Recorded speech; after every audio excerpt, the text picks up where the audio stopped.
We bought the house nobody wanted because it was so much work. It had a crazy overgrown garden, and I just think people didn't have the vision, because this was the only one in our price range that we saw actually had 2 spacious bedrooms, actually even had a garden, a driveway, all of these amazing things.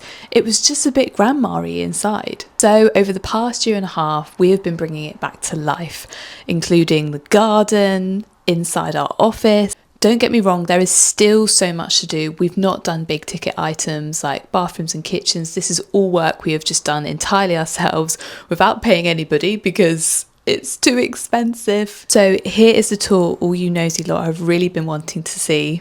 This is inside Heron House and outside. Because of course I'm not going to do it without showing the garden.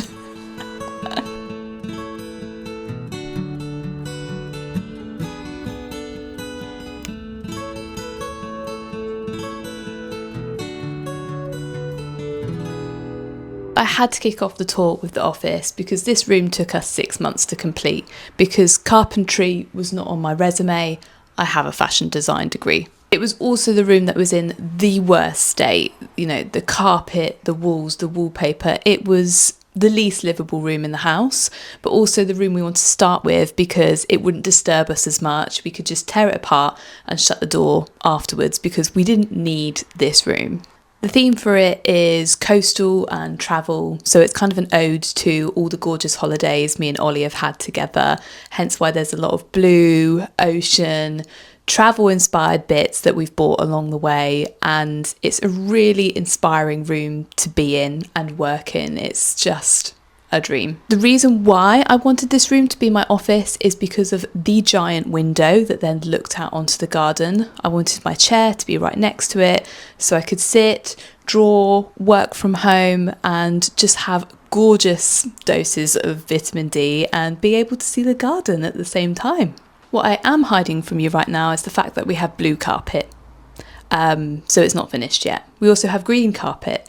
So what you're seeing is the bougie bits. There is plenty of not bougie bits to come. This is my gorgeous and cozy bedroom, and this is something that we did over the Christmas period and I am obsessed with. It is, however, a controversial colour palette, but the cozy terracotta ceiling is just the most relaxing thing to go to sleep in, and it feels really, really warm.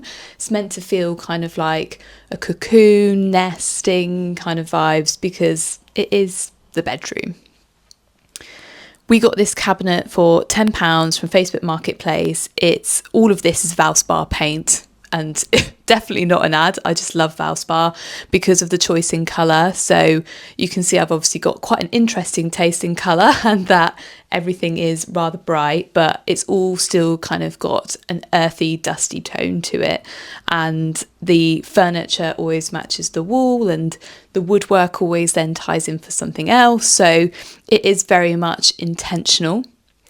The most gorgeous bit, however, being the magnolia tree, which is in the corner of the room, which I painted by hand in 2 hours on a random Thursday evening. And I didn't have a plan or a template. Ollie just said I could paint on the wall and the rest is history.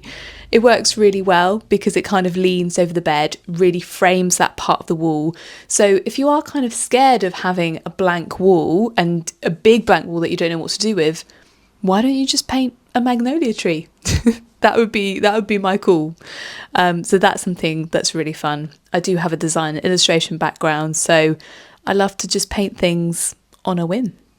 Oh, thank God for that. So this is by far the most controversial room, and this is my lounge. It's controversial because I colour drenched it, even though it is technically a north-facing room.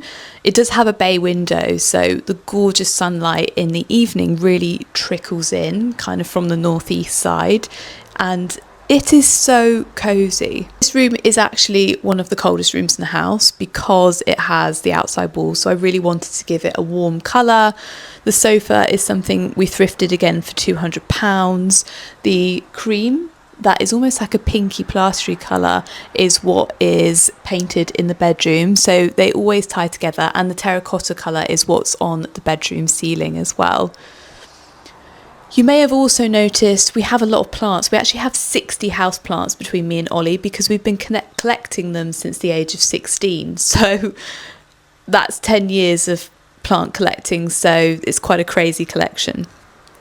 We do also have fish tanks, which is so exciting. This is our first ever saltwater tank, and I'll do a more detailed tour of this again, but we've got quite a few fish in there, loads of different corals, and it is an amazing different part of the plant world, and this is kind of my winter gardening focus. That's where we really go into looking after and collecting more corals.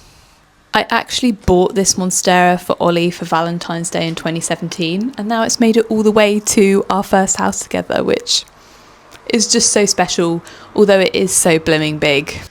So I am actually going to finish the inside tour here, and that is because the kitchen isn't done. You can see it's sort of a buttery yellow colour. This room is nearly done, but we're about to do an amazing fireplace transformation that I don't want to spoil for you.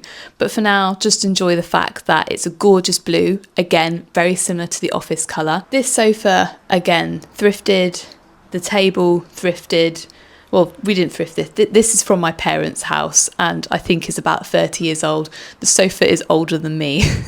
The only thing we've bought that's brand new for this house is the paint, essentially. And we love it that way. Obviously, the garden is one of the best features of the house.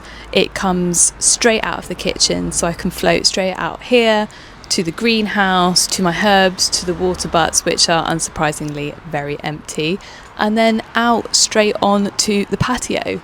This autumn, this area is going to go through a massive transformation. So my gardening focus is going to switch to more kind of heavy landscaping, changing the patio, changing this to Cotswolds chippings, and it's going to look so much brighter and feel a little bit less heavy and concretey. So that's something to stick around for.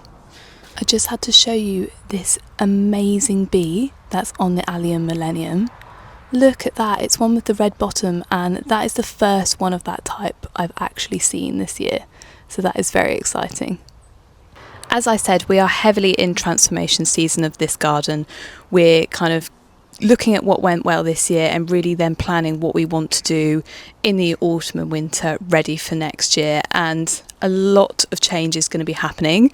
If you haven't been following me for a long time, you might know that you only really on my channel ever see this section of the garden. We've got another 2/3 that have barely been touched and look quite frankly awful, but we will be changing them over the autumn winter months, and it means the garden is going to feel and look about 3 times bigger, which is really exciting.